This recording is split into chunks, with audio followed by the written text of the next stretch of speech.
Hello again everybody. Nako, sino ang mahilig sa inyo sa dumplings? Ako, isa na ako doon. At sino ang nagsabing hindi pwedeng lutuin ang dumplings sa air fryer? Nako, mali kayo dyan kasi for this episode, magluluto ako ng Korean vegetable dumplings. Vegetable to ha. At saka, favorite ko talagang dumplings. Yun yung mga gyoza-gyoza. Mahilig ako dyan.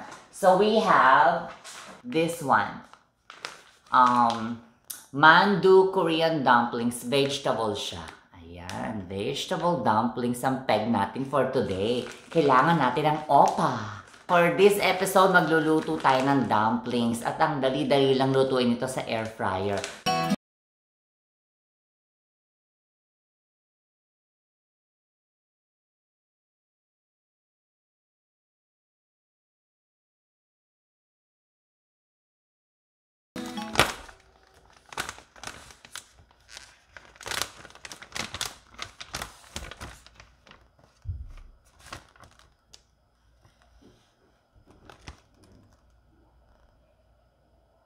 One of the reason kung bakit gusto ko tong brand na to at saka yung specific na dumpling na to is malalaki yung dumpling niya.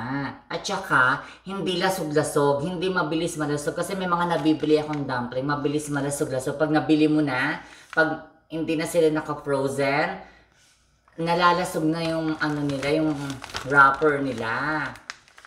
Ito, gusto ko to. Malaki yung size niya. Ayan, nakita niyo naman na. Malaki yung size niya. And then, buong-buo siya lahat. Tingnan niyo, buong-buo.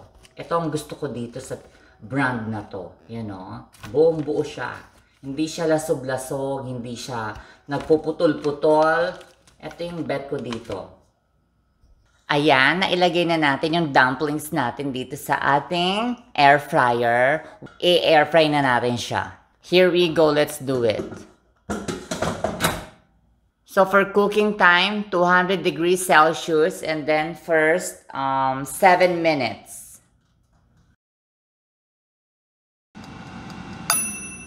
Okay, here we go. Tapos na yung 7 minutes for our dumplings. Let's check it out.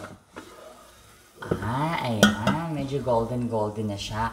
Now, babalik na rin na natin yan. Okay? Yan, para yung kabilang side naman.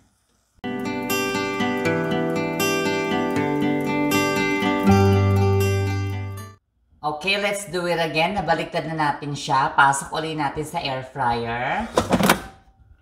Same temperature, 200 degrees Celsius, and then another 7 minutes.